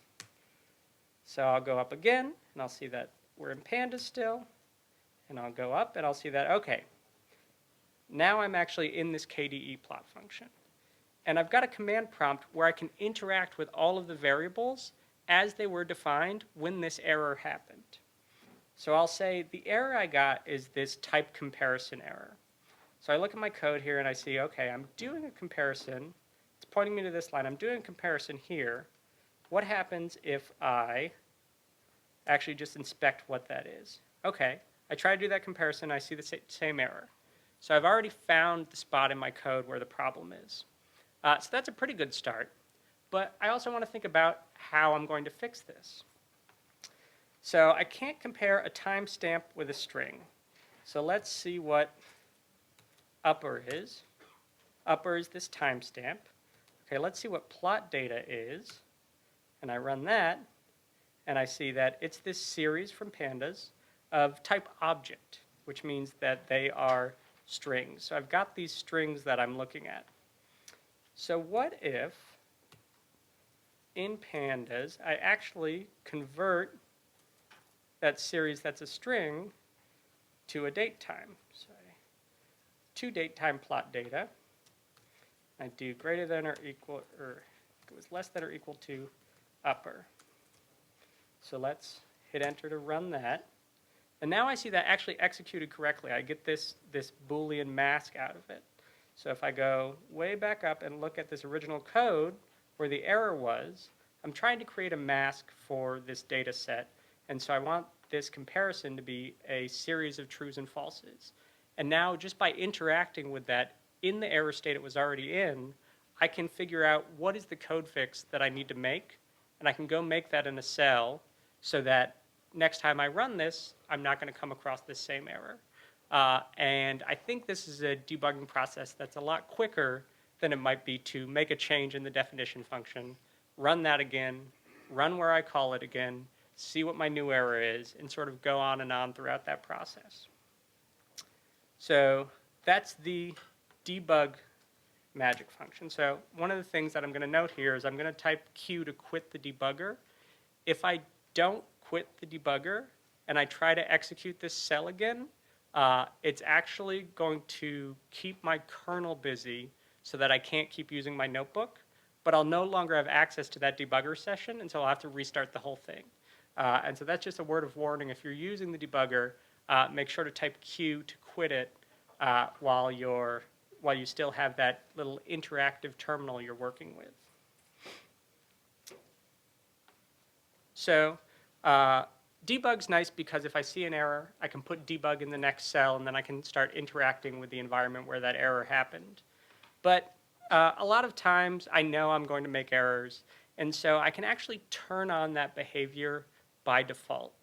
So anytime an error is thrown, it actually drops me right into that debugger so I can interact with where the problem is automatically. So if I do PDB1 in a cell, for the Jupyter environment, it turns on the interactive debugger, and anytime an error is thrown, it just drops me right in there. And it says, okay, I've got this value error here, and I can move around in here, and so I'm in pandas, up, and I can go up to my code, and we can go through the same process of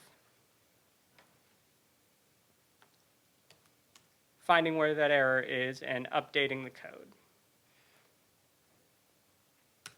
And so that does it in an automated fashion every time there's an error, rather than my having to explicitly say that. So I'm just going to turn that off for the future here. One other tool that I think it's worth showing is code profiling. So sometimes you write mathematically complex code, and it runs slowly. And so you don't necessarily want to stop and debug it, because that doesn't help you figure out where your problem is. You actually want to measure what pieces of your code are taking a long time. And so I've got some definitions here of a function that does Hamiltonian Monte Carlo.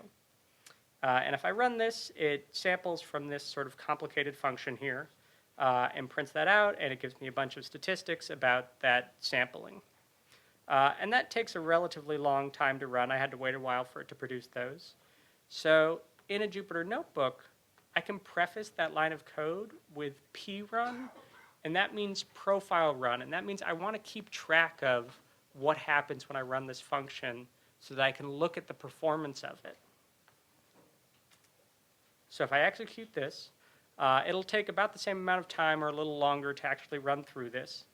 But then it will pop up this information window that tells me how time was spent in that function call. So it called that method here, this line of code, Hamiltonian, and it's actually reporting to me the most interesting things are usually the TOT time. This is the total time that it spent in a particular function, and N calls, that's the number of calls it made to a function. And so using these, I can spot the pieces of my code that are particularly inefficient. So if I look here, I've got, for example, the grad U function, which I had defined up in my code cell, right? This is a function that I wrote, and it's one of the ones where the computation spent the most time. So I could think about ways to make this computation more effective. Maybe I can vectorize some things that are in for loops. Maybe I can write the actual implementation of this math in a lower level compiled language and call out to that. And I can look at the ways in which I can improve the performance of code that I own and make it so it takes less time. And just by doing prun, I get a report on how the time was spent and what functions were actually called and how many times that happened.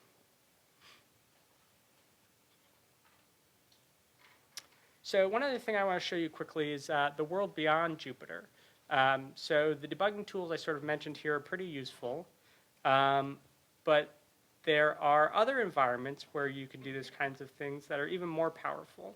So this is an IDE called PyCharm. IDE is an integrated development environment. And so I've loaded this Hamiltonian code into the IDE. And I've actually made a little mark here next to this line of code. And this is a debug breakpoint. So I've set a point in this line of code where when I'm executing, I actually want to stop here. I want to stop and take a look at what's going on. So in the same way that I might add a debug statement in the Jupyter Notebook, I can actually just put a little mark next to that line of code, highlight it, and then when I run this, the program stops at that line, it highlights it, and it reports to me the status of all of the different variables that are defined there. So I can see what's going on in this current Q variable. It's an array that has 1 and 1 in it. And I can interactively inspect these variables at this state in the execution, and then I could continue on. And so I've done one more iteration of this for loop, and it's updated the variables, and it's stopped again at that breakpoint. And so this is just another tool that as you need to get more in-depth in the debugging you're doing, another thing to have in your arsenal is something like an IDE where you can actually do your debugging in a way that's a little more interactive and get some more nice tooling around that debugging process. So I'm going to kill that. And now we're going to go to the refactoring lab. So if you go to the labs folder, there's a 3.0 refactoring lab. And I think we've got about 20 minutes or so to spend working through the lab that's here. And it's actually going to have you write some functions that load in this water pumps data and do some cleaning of that data, do a couple things with it. And actually, some of it you'll do in the notebook defining the function. And then in the second exercise, we actually ask you to write that function that we define below in a separate Python file that you then import into the notebook and run. So you define it in this file. And then we've got a couple cells in the notebook that when you execute them, will try to run that imported code that you've written and test that a couple conditions are true. So verify that it's working as it should be working. So that's the section 3.0 lab, and we'll start that now. Raise your hand if you have questions.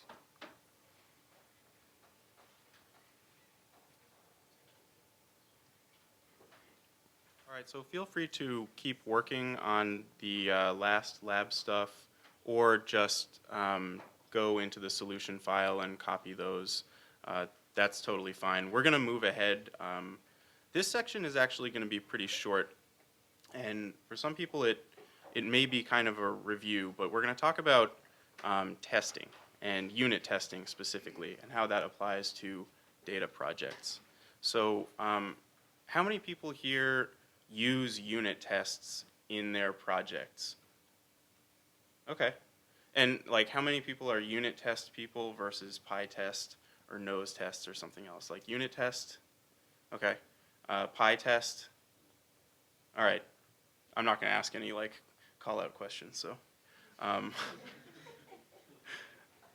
so just to touch on the motivation here before we dive in, this is from an interesting blog post at the Harvard Intelligent Probabilistic Systems Group blog. And Roger Gross wrote a post talking about how you would unit test data work, and in particular machine learning. And he said, machine learning algorithms have a curious property. They're robust against bugs. Since they're designed to deal with noisy data, they can often deal pretty well with noise caused by math mistakes. If you make a math mistake in your implementation, the algorithm might still make sensible looking predictions. which he says is bad news, not good news, because bugs are subtle and hard to detect. And so I won't read the rest of it, but the punchline here is if we can break off little pieces of our programs to actually test and make sure that they're doing what we expect, then we should do that. In fact, if we're trying to make our code reproducible, then it's almost something that you start to feel uncomfortable not having once you start unit testing methods that you're going to be using a lot, particularly if they would have a huge impact on the results of your analysis later if it turned out that there was a bug. And I'm sure nobody in this room ever has bugs, so this section's just for fun. But one of the things that we try to do is figure out which parts of our program can actually be disconnected from the rest, and then try to throw a lot of unexpected stuff at them and make sure that what we get back is A, what we expected, and B, if there's something random or probabilistic in there, that it's in the neighborhood. So if we have a machine learning model that we train and it gets about 60% accuracy, we may actually want to codify that somewhere and then see if we change how we build features, then we run the whole pipeline from beginning to end. Do we still get the same accuracy, or did we actually have some meaningful impact on the models that we're training at the end? And even if you're not using machine learning or fitting models, the same sorts of logic apply.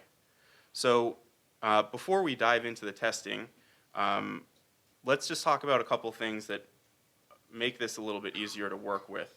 So in Python, a lot of times we would just have a sanity check where we assert something equals something else or something is greater than something else. And we can do that with NumPy. It has a few, it obeys the normal assertion rules that you might think. But when we do things like say that the mean of random data is exactly 0, well, that's not going to be true, but we know that it should be roughly true. So NumPy actually gives us an assert almost equal, which does exactly what it sounds like. If we take the mean of a bunch of random normals centered at 0, and we tell it what our precision that we care about is, then it should roughly be equal to 0. And so that's a method that we actually use a lot, and it's worth knowing about. So here are two arrays where we're sampling from a random normal distribution, and now we're asserting that the arrays are equal, which fails, because not every element in A is equal to every element in B. And the reason, by the way, that we're using an assert array equal is if you say array A equals array B, you actually get broadcast from one element in one to one element in the other. So you'll get true, true, true, false, true, true, false, depending on element-wise whether they're equal. So that's why this assert array equal does what it kind of sounds like, asserting that everything in A is equal to its counterpart in B. So we have an array-wise assert almost equal, which again is just something worth knowing about. And then there's an interesting library that we've started to experiment with more and more called OnGuard. And it is about defensive programming, in that you just declare what sort of limitations you think that the functions you're writing should be obeying, and it will complain loudly if those are not actually true. So for example, if we import these OnGuard decorators, which are little annotations for our functions, and then we create a method here that we have a data frame with some random normal data in it, and we write a process method for that, and we set a certain cell equal to 1. So process data is just taking it and setting a certain cell equal to 1, and then returning the data frame. So this function actually doesn't do anything interesting, but what is interesting is we've now asserted that nothing in that data frame can be missing.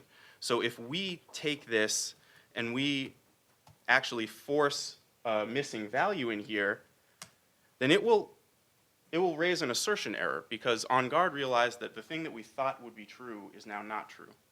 Now, of course, we're not going to go ahead and just randomly make the exact mistake we're trying to avoid, But in the course of transforming data and doing all of these different things, a lot of times we want to just write down what our expectations are. And so if you're reading data from a third-party source, for example, and you've never seen a missing value in it before, why not just say, we don't expect any missing values in this? And so then in the future, if you do get new data that has missing values, you will know. And so by default, that applies to all columns? Yes, so none missing, and actually it's worth paging through the OnGuard documentation a little bit. It has some interesting decorators and checks. None missing is really none, but you can set column-wise. You can actually set specific tests that you want the data frame to pass. So it's a pretty cool library, and I think this sort of declarative programming is going to be really helpful in data science work. So the last thing that we'll touch on before getting into a live coding example is code coverage, which, how many people here, my people who use testing, how many people have used coverage to see what gets hit? Couple hands. Okay, so a lot of times you want to see what are the code paths in my code that actually get run when I run my tests. And the goal of that often is to see what things I might have missed, where if there were certain edge cases that I need to actually write a test for or extend my tests to cover. So there's a cool library called coverage.py, which is used a lot for people that do unit testing, which will actually go through, run your tests, but it will keep a list of which lines of code have been hit, and then it will make a nice report. So we can actually see that in action.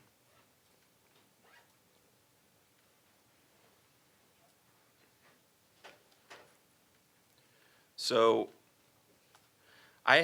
this is not in the project, just because this is a totally separate example, just to show some of the testing things that we can do. But there are, if you want to follow along, there are examples in the tests folder in the talk repository that have, it's called test_example and example.py. And so I'm actually going to recreate those here. So in example.py, we have a method, and it's just one sort of toy function that we're going to test, just for the purposes of seeing how this stuff works. So let's write a method that says replace missing. And it will take a data frame, and all it's going to do is it's going to return the data frame, but with anything missing filled with a certain value. And we'll actually let whoever's calling pass in a value. And we're going to do something kind of smart here, where if replacement is none, then we'll raise a value error.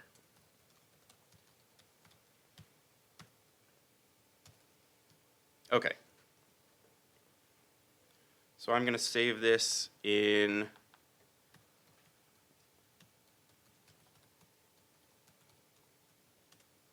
some directory.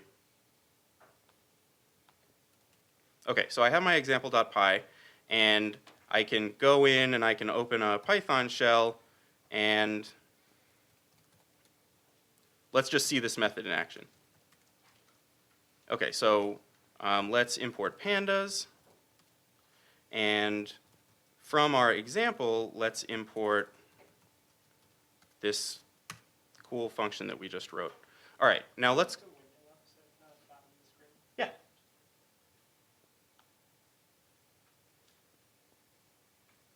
Is that a little bit better? I can also make this text bigger.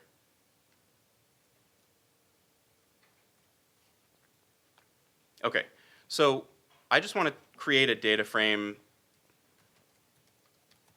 and let's have it be 1, 0 and 0, 1.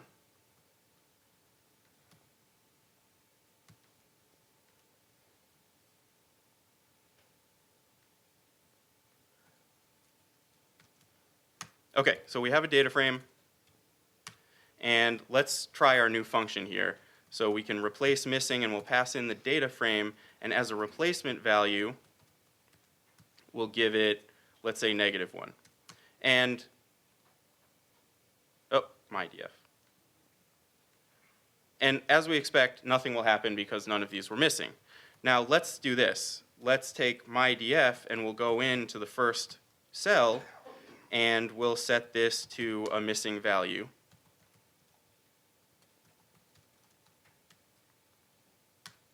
Okay, and now we'll call our replace missing again, and so we get something back here that is sort of what we expected. And let's convince ourselves that this little if statement we wrote works. Okay, so that won't run as designed. Now this is about the smallest unit of code here that we could reasonably consider dealing with in like a data project. It does almost nothing. It just checks something and then uses a method that already exists for a pandas data frame. But I want to get into how we would start testing something like this. So I'll create this file called test example. You should really buy this, Peter.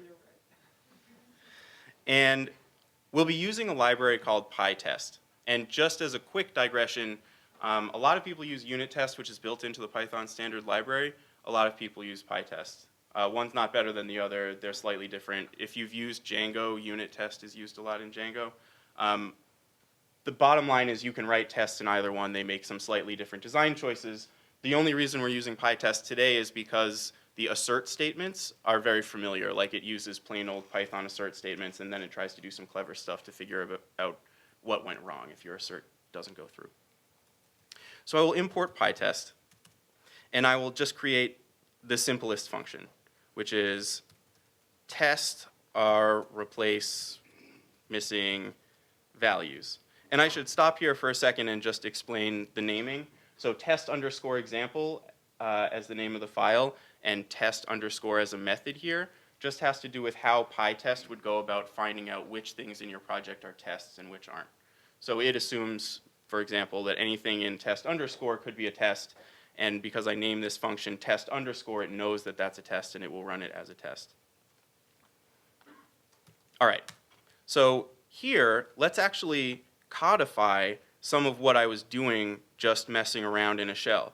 Because I think one thing that we do a lot in our notebooks is we write some little testing code and we try stuff, but it's very manual. And we kind of want this to be a repeatable process.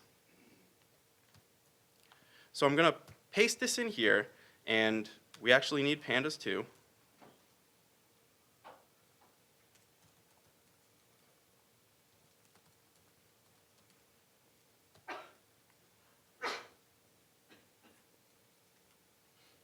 And let's just grab NumPy while we're at it.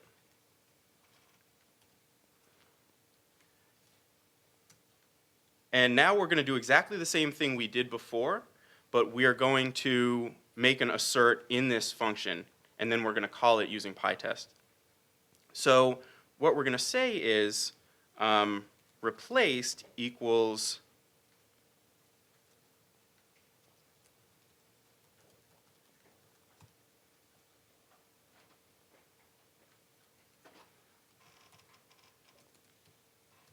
okay. Now there's a very serious bug here, which our text editor is spoiling fun and helping us out with. But let's just go ahead and run this test suite and see what happens. And I'm going to exit the Python kernel here. Ugh. So I'm going to just run PyTest. And the way that you do that from the command line, if you have PyTest installed, is you call py.test. And it will do its thing where it looks around for whatever files may be in the directory, as I mentioned with the naming, and it will run those tests. Okay, so first things first, we have a failing test that we need to fix. So PyTest is telling us that we have a name error and replace missing is not defined. So from example, I'm going to import replace missing. And now I'm going to run this again. And it passes. And it passes because there's no reason it wouldn't. We actually haven't done anything wrong here. So first, now let's do this. Let's make an assertion about this data frame that's replaced. And let's assert that my df equals replaced, and run this again. Okay, so now we get a value error, and this is exactly the error I was talking about, where it has gone and done an element-wise comparison, looking at each of the elements in those two arrays, so it doesn't return one value as assert expects. So we could use the numpy assert arrays equal, but I'm actually going to cut this off early, because just right now with this, we have the stub of a test suite. But there's one more issue that I want to talk about before we get into the lab. So right here, we're going ahead and creating a data frame. But you could imagine that we would have 5, 10, or 15 different tests that would try to break missing values in cool different ways. And we probably don't want to copy and paste this data frame making code every single time. So PyTest gives us a way to refactor this out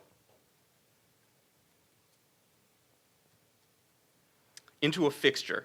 And a fixture is just used in testing terminology to be some sort of static known data that goes into the tests for comparison purposes. So what we'll do is we'll create a function that's going to return that as same old data frame that we were creating before. The only special thing about it is that we're going to annotate this with a pytest.fixture.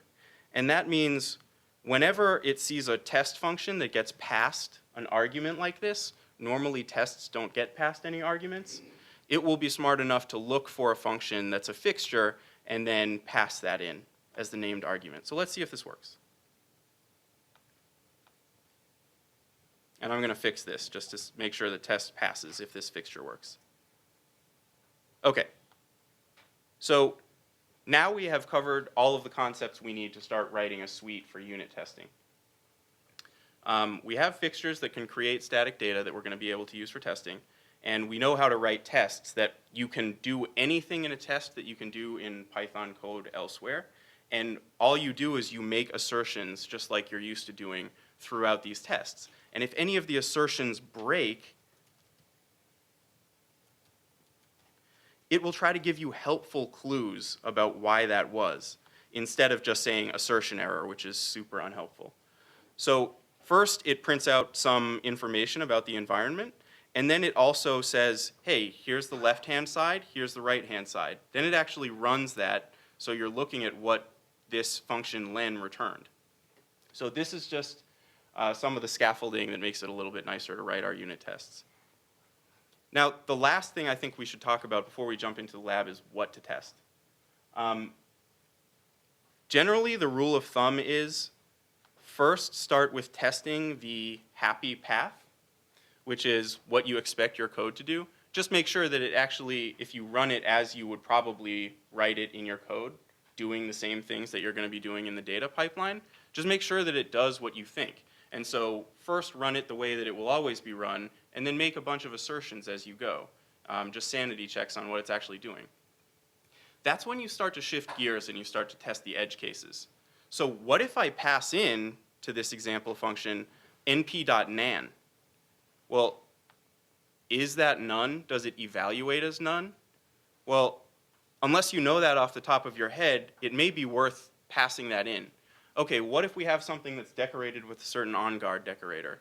Will it defend against such and such missing values or whatever it is? Fill in the blank. The goal is to start to get really defensive about what things could go wrong.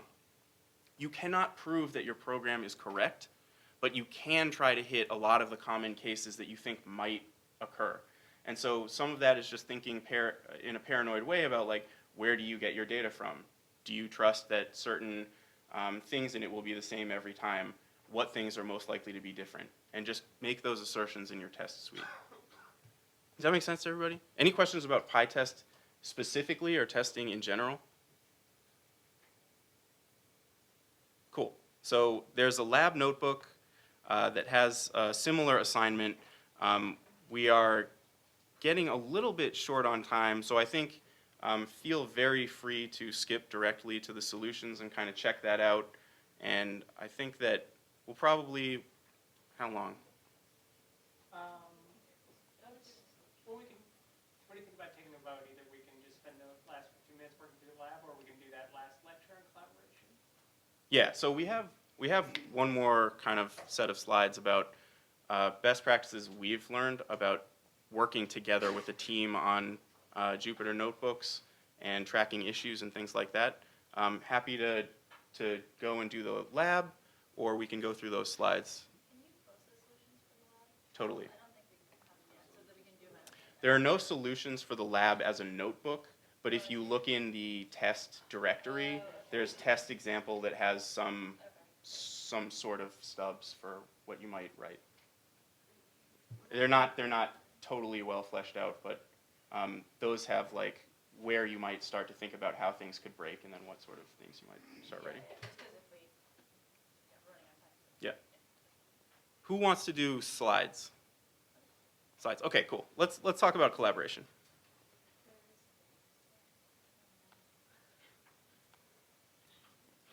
Do you have the PowerPoints open?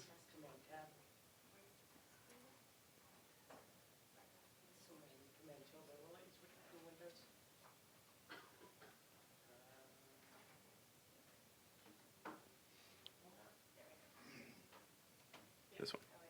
Okay.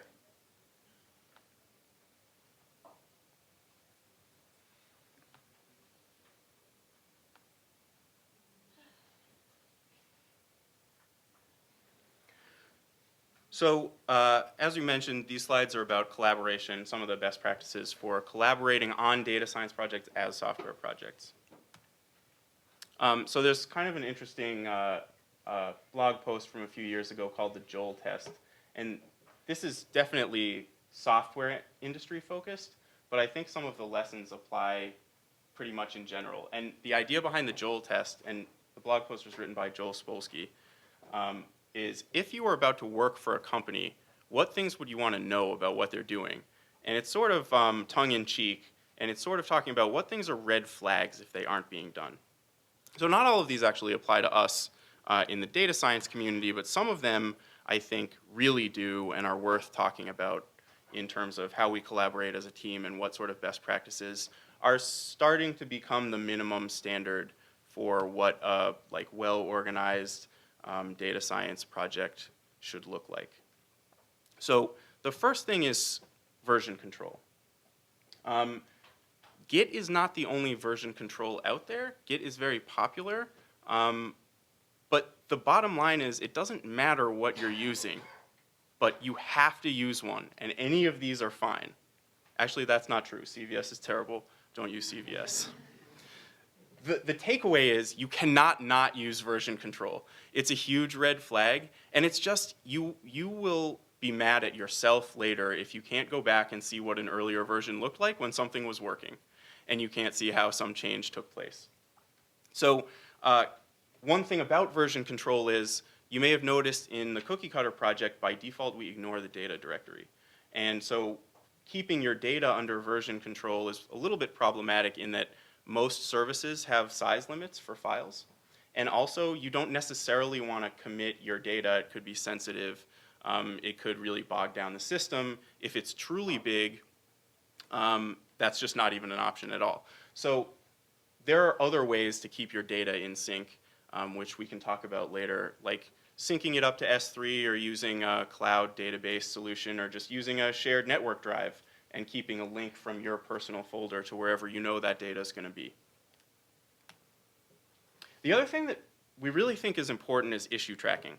And Joel Spolsky said in the same article, I don't care what you say, if you're developing code, even on a team of one without an organized database listing all known bugs, you're going to ship low quality code. Lots of programmers think they can hold the bug list in their heads. Nonsense. I can't remember more than 2 or 3 bugs at a time. And so I think the issue here is, it, again, doesn't matter what tools you use, even if it's just a spreadsheet, if you're working on a team and even if you're working by yourself, you have to keep track of what things are wrong, because the worst feeling I think probably for any of us here is getting your analysis and delivering it, and then realizing that actually there's a problem with it, and you're going to have to claw that back and explain that. So there are a lot of different tools for issue tracking. They range from incredibly detailed with a lot of workflow preference tweaks to pretty simple. This is a GitHub issue, which I think probably a lot of people in here are familiar with. We use GitHub issues a lot. And we like them because they're pretty lightweight and they're directly tied to the GitHub repo without any sort of integrations. And since we're usually working in a GitHub repo, it's nice for us to just have issues attached. And so just hitting on that same point again, it doesn't matter whether you use complicated or simple issue tracking. It's just really important to kind of capture if you file an issue, especially if you're working on a team, so first, what is the actual problem? Like, issue with notebook such and such is okay because it lets us know that there's a problem with it, but we don't know what the actual problem is. I don't know how I'm supposed to reproduce that problem. So the more detail you can put in an issue, the better, especially if you might not be the person working on that issue. And then another best practice here is establishing a workflow around issues and your version control. If you create an issue, who's responsible for that? Are you going to take it by default since you're the one that filed it? There's a little bit of a perverse incentive there. So how are we going to assign issues? And I think one of the takeaways we've found is that it doesn't really matter what the specific workflow is. There are a lot of blog posts out there about how to do data projects. The key is just to figure out way in advance before you start getting really into the weeds how you're going to file issues. Are you going to use them at all? Are you going to develop in a certain Git methodology, which we'll talk about in a second? Those things just take 10 or 15 minutes before the project really gets going and talk about what you want your workflow to be. Because once the project gets going, just like with folder organization, things get solidified that are harder to reverse later on. So talking about those workflows, when you're using version control, there are a few different pretty common patterns. One is if it's just you, or just you and one or two other people, you might be able to get away with a really lightweight process where you have the code, you all have your distributed versions, you make some changes, you commit those, and you push them back up to the master branch. And it gets a little bit annoying when someone pushes some changes that conflict with yours and you need to pull those changes in and merge those before you can push your code. But in general, if you can get away with this, it's a lightweight process and it won't bog you down too much. The next step up when you start having a slightly larger team or a slightly more complicated project is called feature branches, where if you're about to start developing the ensemble models part of the project, you would create a branch from the main branch, from the master branch, called ensembles maybe.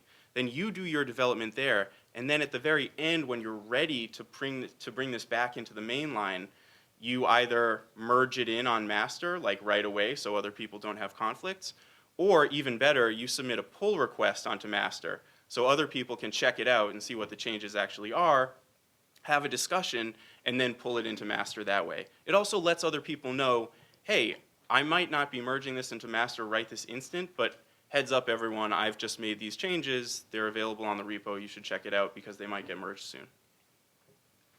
And then there's one more that's like another level up in complexity, which we won't get too deep into, but once you start outgrowing those feature branches, there's a methodology called Git flow, which Atlassian, who makes Jira and Bitbucket, has a pretty good article about how as a team you might adopt Git flow. And so one of the things, having said that, use version control, now we have to walk it back a second and say, Jupyter notebooks and version control don't get along very well.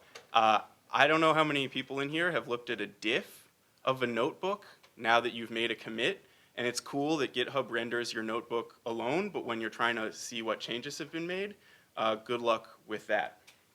So one of the cool things is there's actually a project, or not a project, but there's a way to export your IPython notebooks to just Python files. And so automatically, and this is a bit.ly link to a gist that shows how you might do that, you may want to, every time you commit your notebooks, have those automatically exported to Python files, because even though you may not be able to diff your notebooks, you can definitely see what code changed. So that's another cool tip that we use on some projects where we're going to be pretty heavy on the notebooks. And then again, looking at workflow, this is a tool called Waffle that we really like. Anyone who's familiar with Trello or like Kanban boards already gets the concept just looking at this, but you create tasks, and then as they move through your process, they get closer and closer to being done.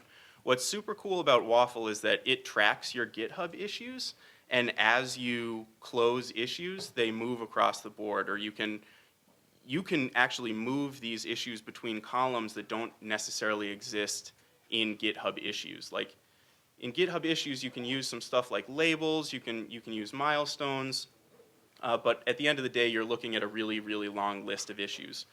Waffle makes it so that you can sort of assign these out in a more natural way, I think, for teams to work on together. And then what's cool too is you can see here it's collapsed in their little example, but there's a needs review column. So if I create a pull request that's going to be merged to the master branch, but I actually want somebody else to look at it, I can put it in this needs review column and assign them. And all of this is just to say, we talked about having a workflow. How do we solidify that and work on stuff together as a team? And then one of the last big concepts here is continuous integration, which is pretty big in software development, but we don't see very often in data science. And the idea with continuous integration is that, so you've been really good and you've written your tests, and so you feel good about your code, but those tests only run when somebody decides to run them. And the idea with continuous integration is, wouldn't it be nice if every time you commit to the master branch, meaning like this is good code, this is the team's code, all the tests get run? And so continuous integration can get even more sort of involved. And Martin Fowler, who writes a lot about software design best practices, has identified a lot of what it means to really do continuous integration. And you can see at the last bullet, if you're working on a project that actually has like a deployment to production aspect, one thing that continuous integration can do is automate the whole workflow. So pull the code, run the tests, make sure it obeys all of the norms that you've established for the project, then actually deploy it if all those tests pass. So there's a feeling in the software development industry now that if you're waiting until like every quarter to deploy your code, that's a real red flag. And so the idea is we shouldn't be afraid to run our tests and push our code to production, and it shouldn't be a manual process. It should just be something that happens.